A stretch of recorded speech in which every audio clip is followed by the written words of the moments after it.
Halo, Assalamualaikum warahmatullahi wabarakatuh. Mau jadi apa kita 5 tahun ke depan, itu ditentukan oleh dua hal, yaitu buku apa yang kita baca dan dengan siapa kita bergaul. Kalau zaman sekarang ini ada 3, buku apa yang kita baca, dengan siapa kita bergaul, dan siapa yang kita subscribe atau kita follow.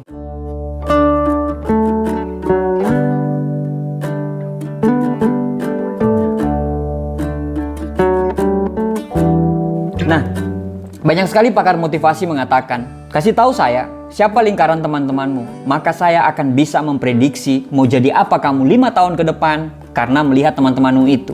Kalau kita bergaul dengan tukang parfum, kita akan jadi ikut wangi. Kalau kita bergaul dengan pandai besi, walaupun kita tidak kecipratan apinya, tetapi tetap kita akan kena baunya. Jadi memang, kalau kita mau sukses, kalau kita mau bahagia, penting bagi kita untuk memilih dan memilah-milah teman. Mungkin kita sering mendengar nasihat orang tua dulu mengatakan, jangan pernah pilih-pilih teman.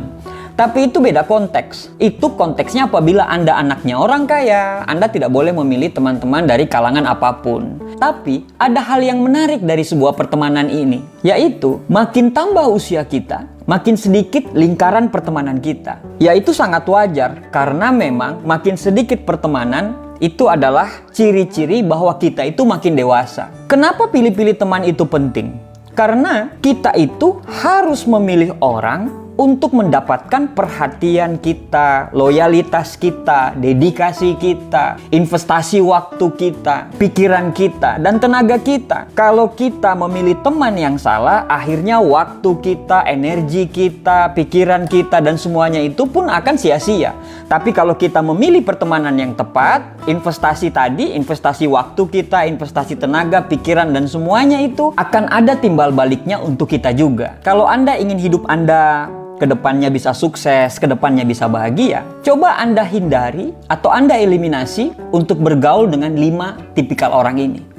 Yang pertama adalah tipikal orang yang suka mengeluh. Mengeluh itu biasa loh ya, tapi suka mengeluh itu yang tidak wajar. Apa-apa dikeluhkan, apa-apa dikeluhkan. Makan di satu tempat, dibilang makanannya nggak enak. Makanannya enak, dibilang tempatnya yang nggak enak.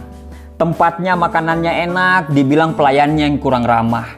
Pelayannya ramah, makanannya enak, tempatnya bagus, dibilang terlalu jauh dari tempatnya. Pokoknya apa aja dia keluhkan gitu.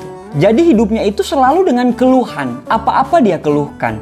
Dia selalu mencari masalah dari setiap solusi, bukan mencari solusi dari setiap masalah. Anda itu kan cuma manusia biasa juga. Anda butuh teman itu untuk sama-sama memotivasi, sama-sama mendengarkan, sama-sama membangkitkan semangat.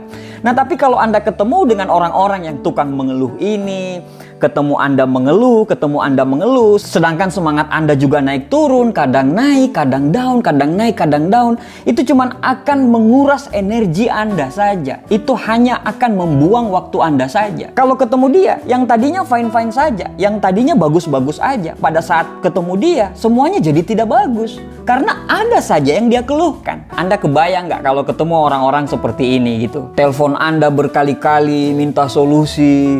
Aduh, ini pacar saya, ini selingkuh, gimana solusinya? Kita udah kasih solusi berkali-kali, terus apa kata dia? Saya cinta banget sama dia, bagaimana nih? Telepon lagi gitu, aduh pacar saya selingkuh, gimana solusinya, segala macam. Kita bilang sama dia solusinya, ya udah diputusin aja. Repotnya pada saat kita kasih solusi seperti itu, tiba-tiba besoknya dia baik sama pacarnya. Akhirnya dia ceritalah sama pacarnya.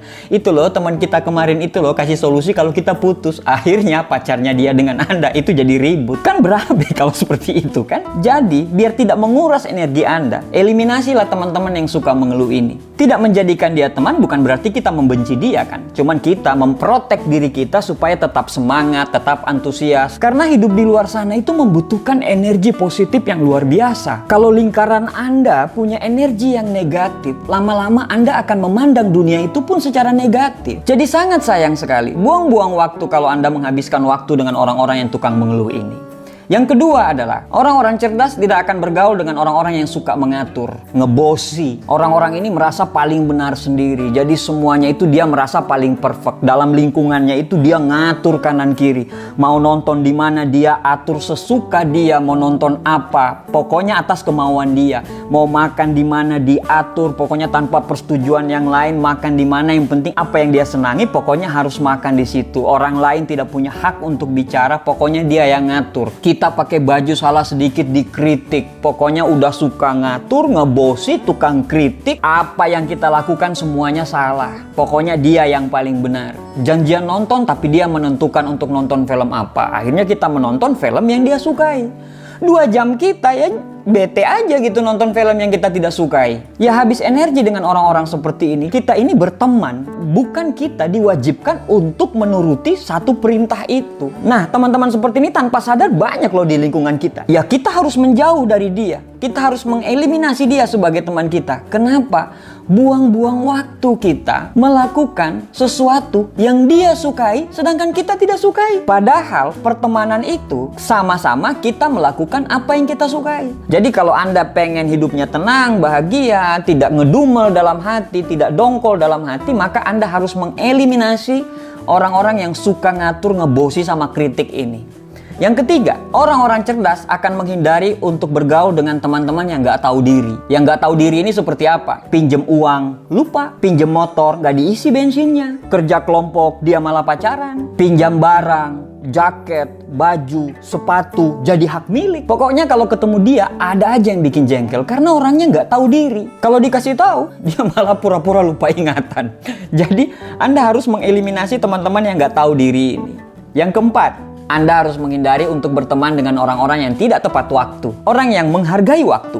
Setidaknya dia menghargai 3 hal. Yang pertama, dia menghargai waktu yang diberikan oleh Allah. Yang kedua, dia menghargai waktunya orang lain. Yang ketiga, dia menghargai dirinya sendiri. Nah, kalau orang tidak tepat waktu ini, artinya dia tidak menghargai 3 hal ini. Orang yang tidak tepat waktu ini ada beberapa kemungkinan. Tapi kemungkinan terbesar adalah janji dengan Anda itu tidak prioritas. Jadi Anda harus mengeliminasi dari lingkaran pertemanan Anda ini orang-orang yang tidak tepat waktu ini.